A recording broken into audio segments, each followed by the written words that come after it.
Welcome back to Unmute Yourself. I'm your host, Jennifer Carter, and this podcast is about lifting the curtain on leadership, purpose, and the real stories behind women who dared to do things differently. We'll talk about how they found their path, the struggles along the way, and how they built something that truly matters. These are normal people doing extraordinary things because I want you to know you are extraordinary too. My guest today is LaQuisha Scott, an HR and operations leader who genuinely loves the work of building culture, systems, and workplaces where people can thrive. She's led people operations in both large, high-pressure corporate environments and mission-driven nonprofit spaces.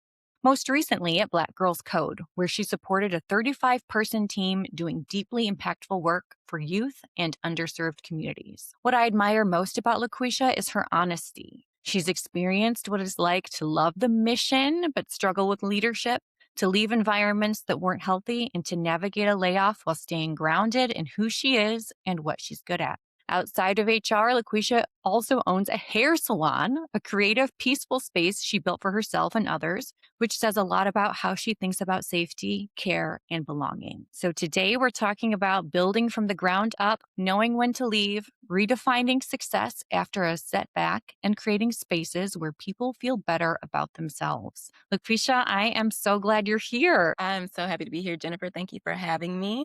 And thank you for this insightful conversation. Yeah, I met LaQuisha because she posts the most insightful, thoughtful content on LinkedIn.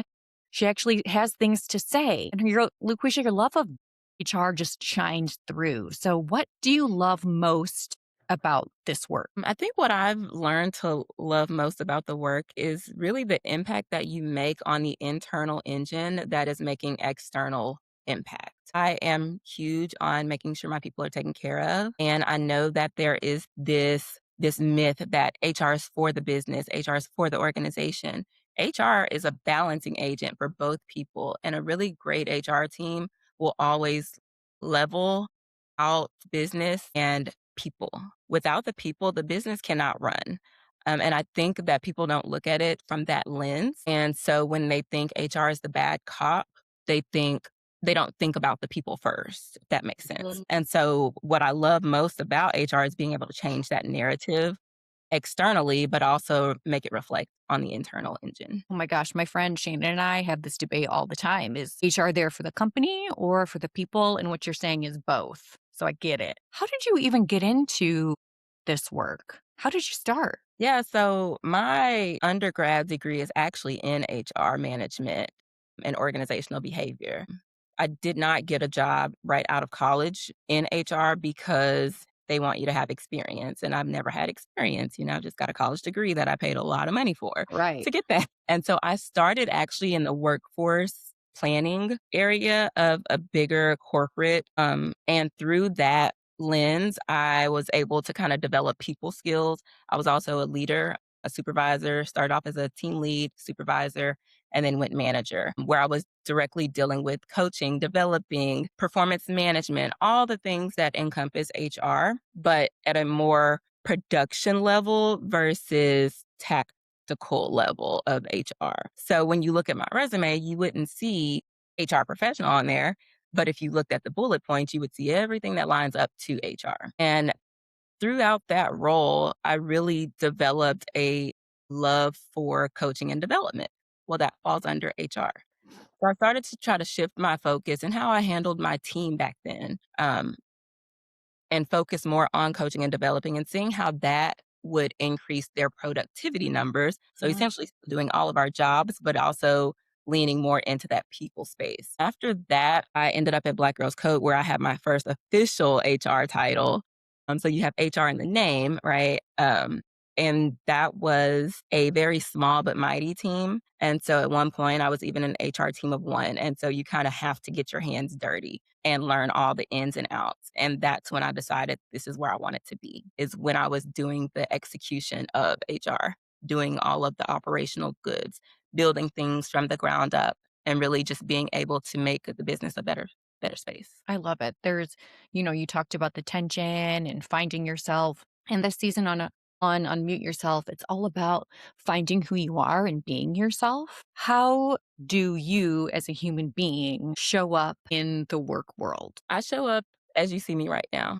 I show up very genuine, very authentic. What you see is what you get. I don't have to code switch just because I'm a Mhm. likable person. I don't like the word blunt and direct or the terminology blunt and direct, but essentially that's what I am. Like I am no nonsense, straight to the point, straight shooter because I do believe in transparency. And I think the only way to be truly transparent is just say what needs to be said. There's no reason, especially in a working environment, that you have to like sugarcoat things. Like we're all adults, we're all grown, we know how to handle things, or we should know how to handle things.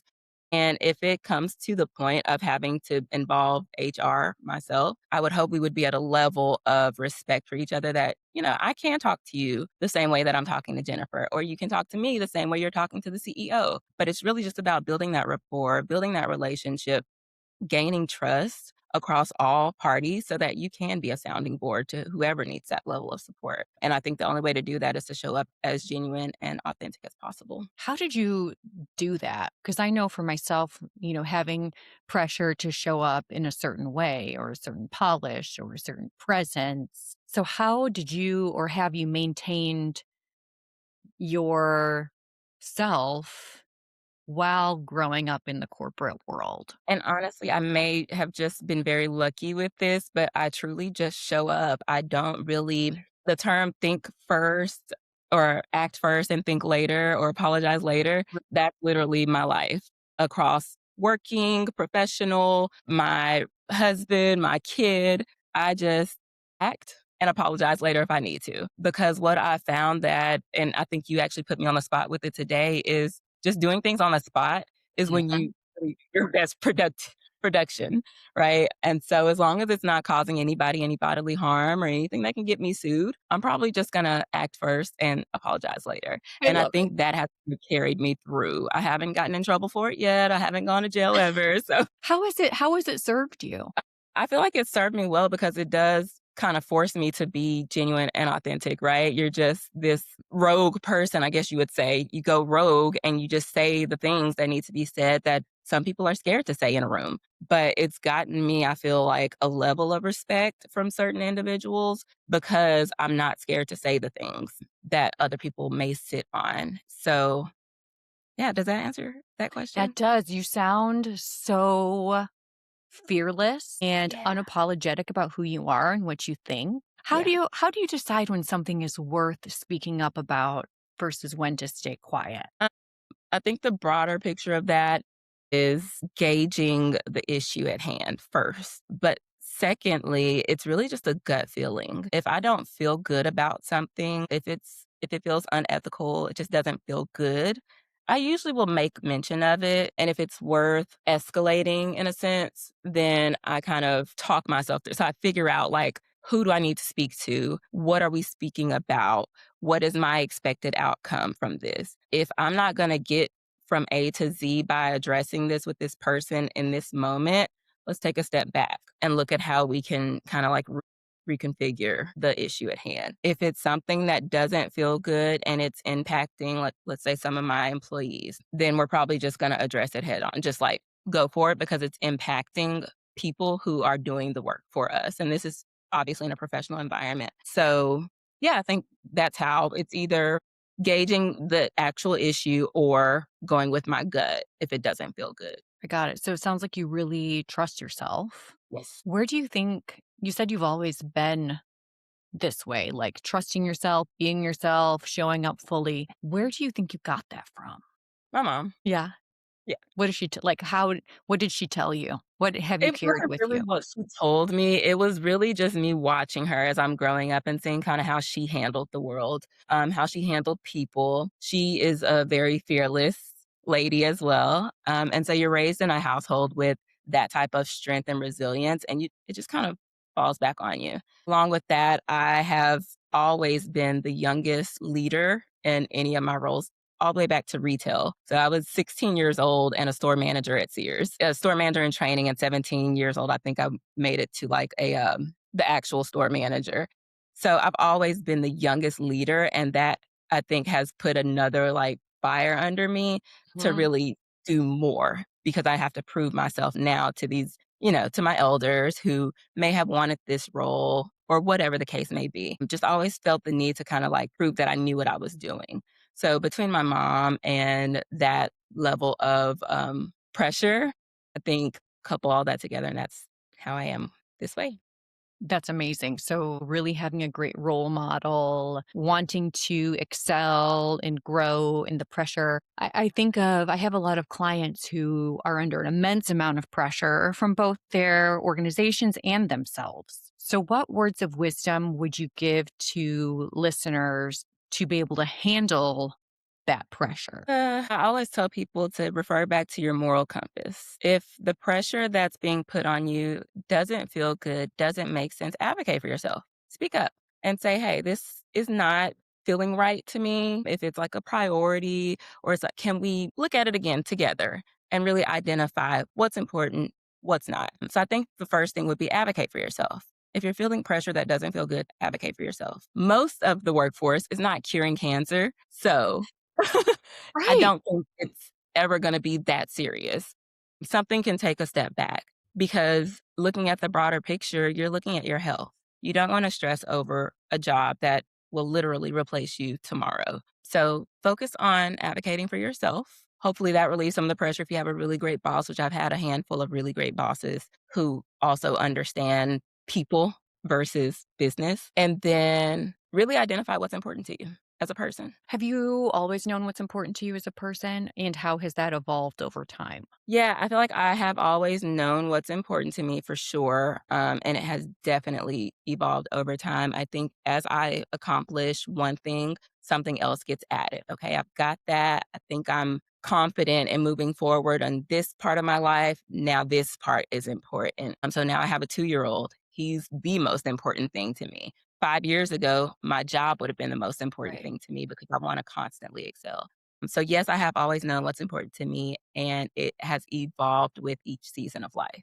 Just as things are changing, as things get accomplished, get checked off the checklist, or as things just happen, I'm like, okay, let's take a step back and look at what's going on, identify where do we want to focus our priority on this season. And I don't do like yearly goals or anything. I look at it almost quarterly, but really, if I'm being realistic, like monthly, I take a step back. I'm like, okay, last month, this was cute, but I really want to focus on something else because that isn't moving the needle in the direction I need to move it in. So just kind of taking a step back and looking at the holistic picture. Yeah, it does change over time, doesn't it? Yeah. Our lives move so quickly and the world moves so quickly, so Oh, it's yes. thinking through what is important at the moment, and I think our definition of success changes.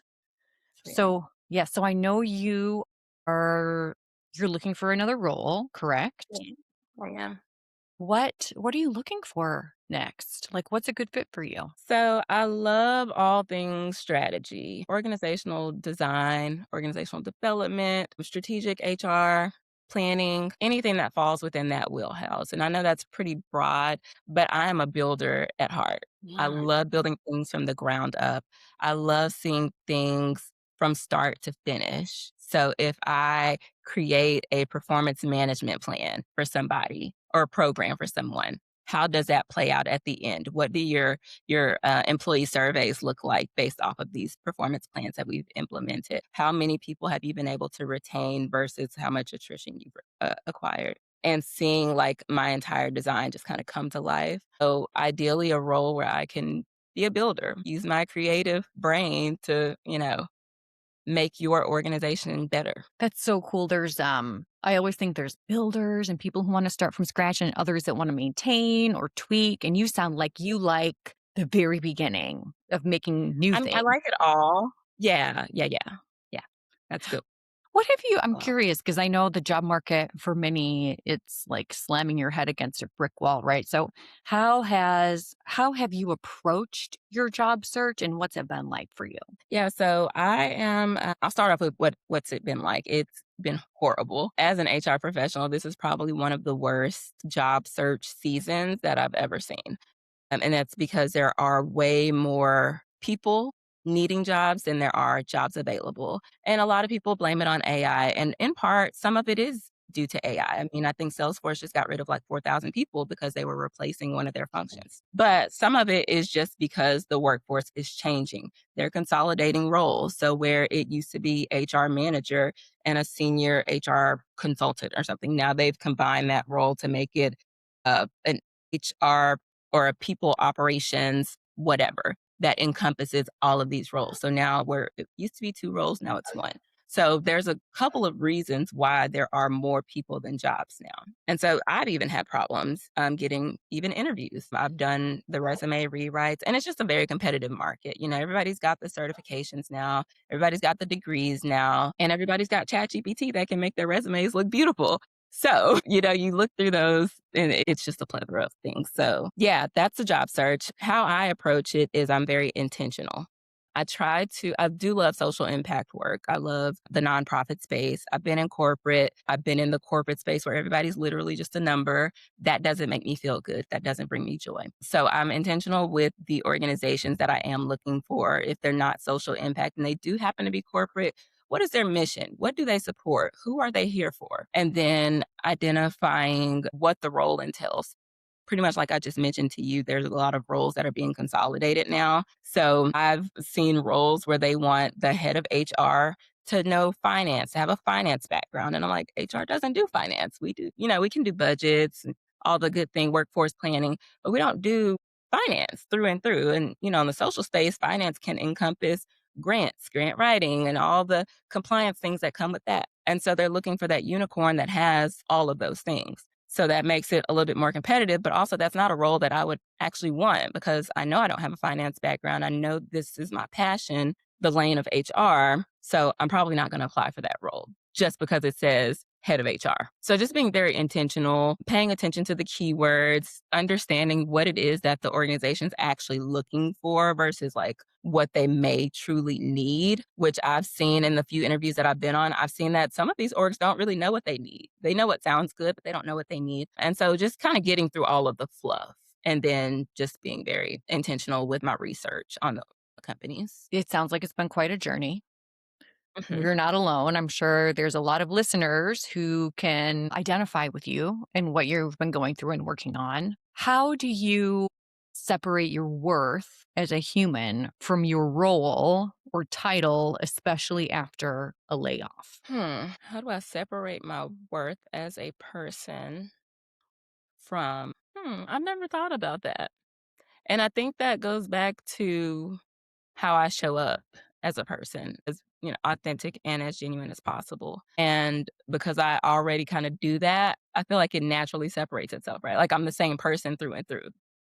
So I don't know. I have to think about that question. Yeah, I love that. I am thinking of a couple of folks that I'm coaching right now. They've been out of work for a while, and it's like, this is who I am. I was this title. I have this career, and now I don't know what to do with myself. So, Mm. what advice or words of wisdom do you just have innately that you can give to folks who may be feeling lost without being able to work right now? It's a very cliche saying, but I mean, the best way I could put it is like your job doesn't define who you are. I feel like so many people have so many gifts that are tied up like in them, and it's up to them to really bring it out. So if they have like a circle of friends or a village that has called something out that's in them, maybe just focus on that. How does that tie into any role that you may be applying for and may be looking for? And really just lean into that space. So as you mentioned, like I'm an entrepreneur. I've led HR departments before. I'm I'm an okay LinkedIn content person. I would say Um, you're fantastic.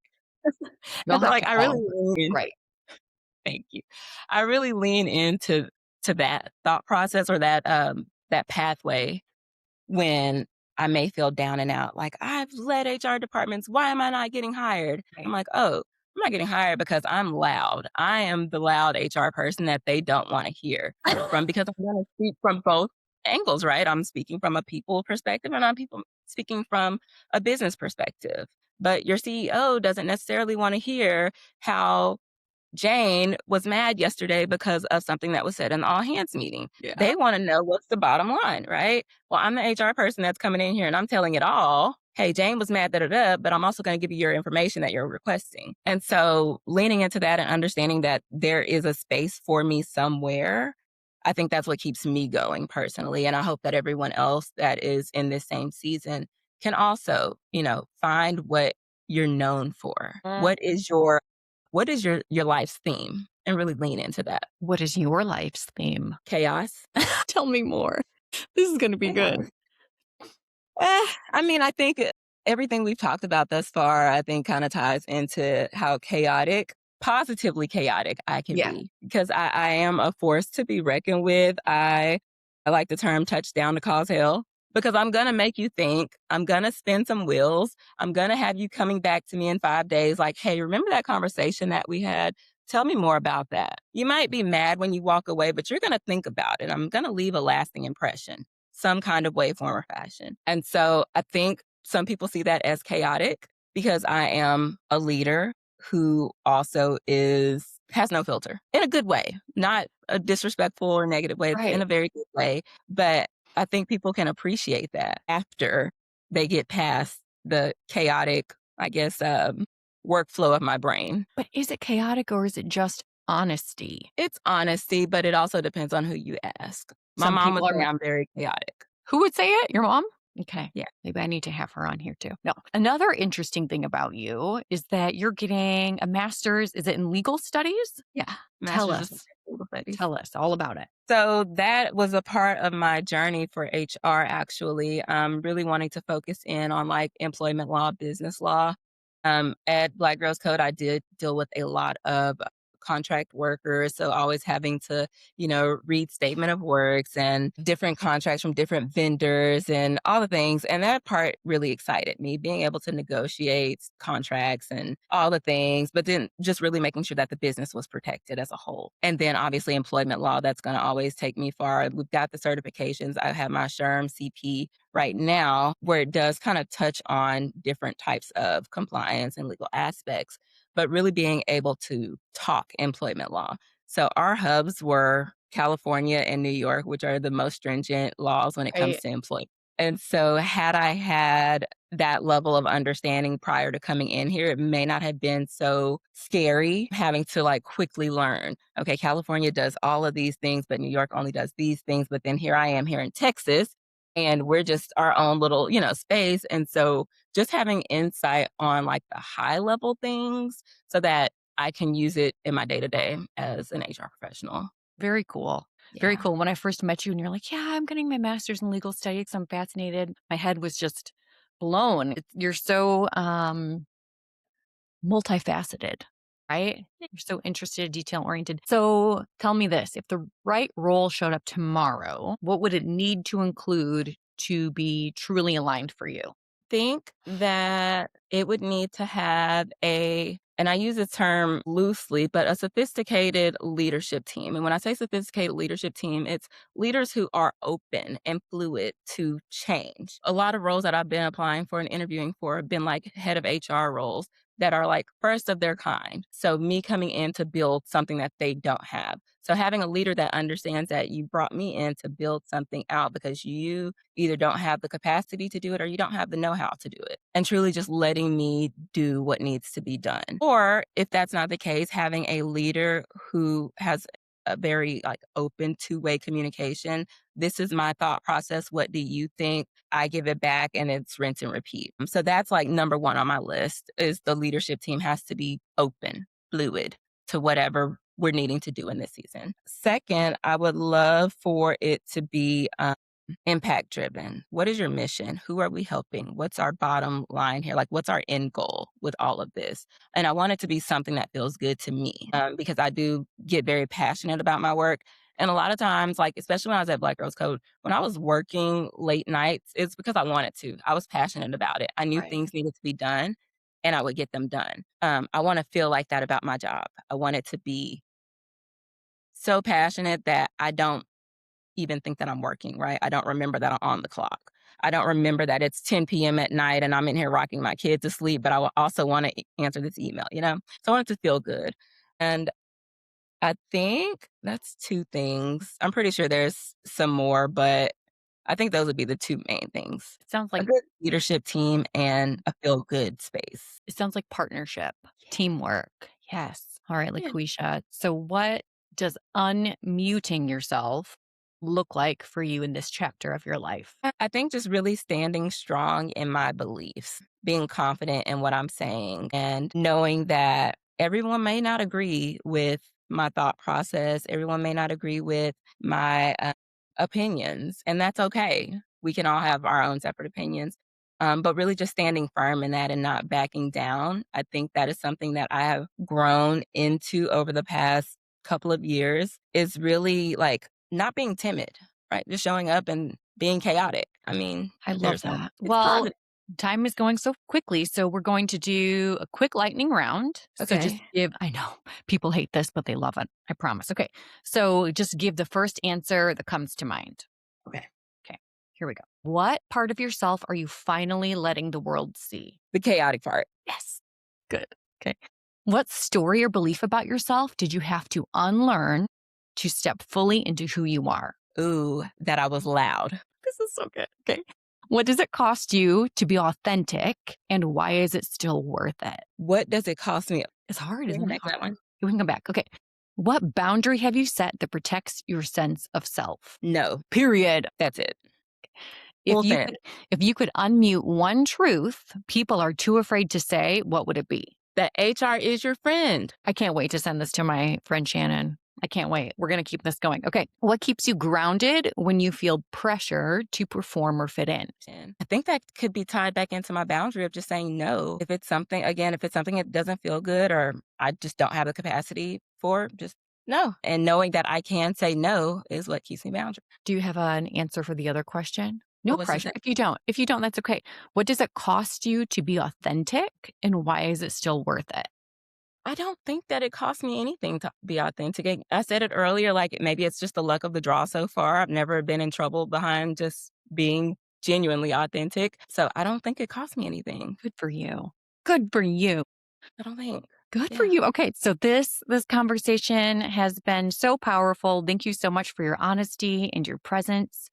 And before we wrap, I always like to ask two final questions. If listeners walk away remembering just one thing from this conversation, what do you hope it is? Learn to be confident in your authenticity. And on a more personal note, what has it meant for you to share your story here on Unmute Yourself today? It has felt very good to really be able to speak my truth in front of people who may not have ever seen this.